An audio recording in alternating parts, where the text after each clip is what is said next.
हमने ये सोचा कि इसके लिए धन जुटाना, इसके लिए पूरे हिंदू समाज के पास जाएंगे।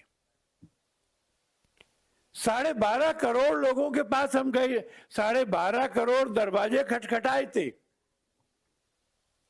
12.5 करोड़ परिवारों ने, माने 65 करोड़ हिंदुओं ने बहुत खुले मन से एक भव्य विशाल गगनचुंबी मंदिर बनाने के लिए 3300 करोड़ रुपए, 3300 करोड़ रुपए हमको जुटा दिए थे। अब मंदिर बन गया है। 22 तारीख को अपनी जन्मभूमि पर 4.25 फुट 51 इंच माने उसके रामलला विराज जाएंगे। मैंने राम जी को बहुत सारे रूपों में देखा है, पर मैंने कोई बड़ी मूर्ति रामलला की नहीं देखी है। 5 साल के बालक की आपने भी नहीं देखी है, पहली बार वहां देखने को मिलेगी। 3 मूर्तियां बनी, तीनों बहुत प्रसिद्ध लोगों ने बनाई। उसमें से एक मूर्ति तय हो गई, वह मूर्ति वहां विराजेगी। हम सबकी श्रद्धा उस मूर्ति में प्राण प्रतिष्ठा के प्राण फूंकेगी। इस बार हम सब आपके घर फिर आएंगे।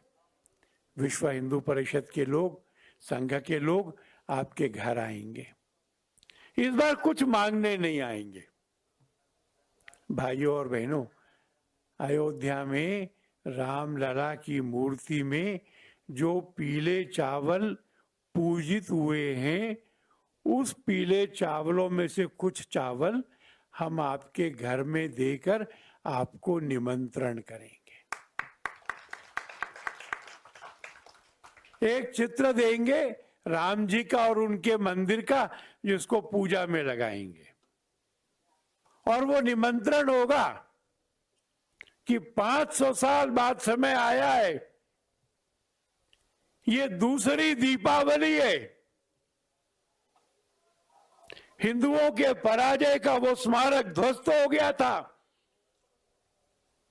अब हिंदुओं के आत्मविश्वास का, हिंदुओं की शताब्दी को दृश्य देता हुए भगवान प्रतिष्ठित हो रहे हैं। इस दृश्य को अपने घर में से नहीं देखना है। घर में टीवी चलाया, चाय पकौड़े बनाने का आदेश दिया, बीच में बच्चों को डांटते रहे, ऐसा नहीं। घर में जो गोदी का बच्चा है, उससे लेकर के व्हील चेयर में चलने वाले बुजुर्ग, सब लोगों ने अपनी बस्ती के मंदिर में आना, उस मंदिर को एक दिन के लिए अयोध्या मानना,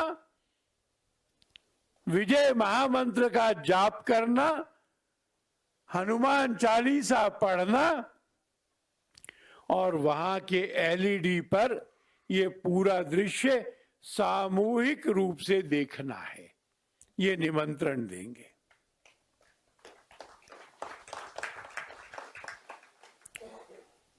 विश्व में 5 लाख से ज्यादा मंदिरों में यह कार्यक्रम होगा। ज्यादा इसलिए मैंने कहा कि दिल्ली में हमने 1500 में सोचा था, पर अब जो तैयारी हो रही है उसमें 4000 से ज्यादा मंदिरों में कार्यक्रम होगा। 5 लाख से ज्यादा मंदिरों में 7-8 करोड़ हिंदू समाज के लोग कार्यक्रम देखेंगे, बैठकर देखेंगे। पर बैठने से कार्यक्रम समाप्त नहीं होगा। जब आरती होगी तो सब खड़े हो जाएंगे, हाथ ताली बजाएगा, आंख दृश्य देखेगी, मुंह बोलेगा आरती, कान सुनेंगे। सब इंद्रियों के साथ सचेष्ट जागृत हिंदू समाज वह इस आरती को गाएगा। सब दिशाओं में, नभ में, आकाश में ये आरती के स्वर गूंजेंगे और घोषणा करेंगे कि हां, ये शताब्दी हिंदू की है, हिंदू के उत्कर्ष का काल है, अब कमजोरी नहीं है। मैं सोच रहा हूं कि उस दिन ज्यादा भीड़ कहां होगी, जमीन पर होगी या आसमान में होगी? कौन से ऐसे देवता हैं जो इस दृश्य को देखने के लिए अपने वाहन में आकर आकाश में उपस्थित नहीं होंगे?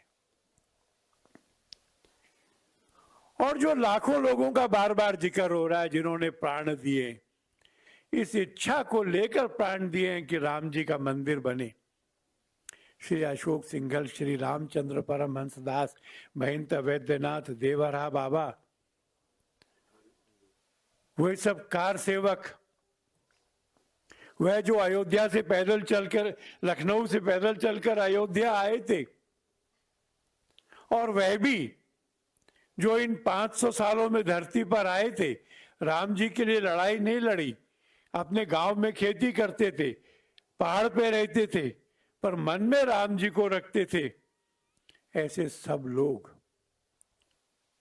तो ये कार्यक्रम केवल भारत का नहीं है, ये कार्यक्रम पूरी धरा का है। ये पूरी धरा का नहीं है, ये पूरे ब्रह्मांड का है। स्वर्गलोक से, गोलोक से, सब जगह से इस दृश्य को देखना। और फिर एक और पुस्तक आने का समय होगा, अभी अतीत से वर्तमान है, उस पुस्तक में अमित जी वर्तमान से भविष्य होगा, और वो भविष्य ऐसा होगा जिसमें हम सपने देखेंगे, उन सपनों को पूरा करने का पुरुषार्थ करेंगे, और अपने पुरुषार्थ और भगवान के आशीर्वाद से उन सब सपनों को सफल करके इस धरा को सुखी, समृद्ध, संस्कारित बनाएंगे।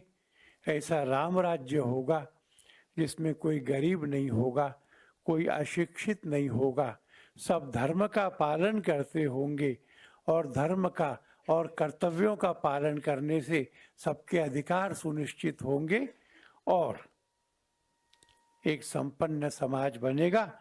ऐसे सतयुग की यात्रा हम कर रहे। मैं समझता हूँ 22 तारीख ये इसका प्रारंभ है। आप सबको शुभकामनाएं।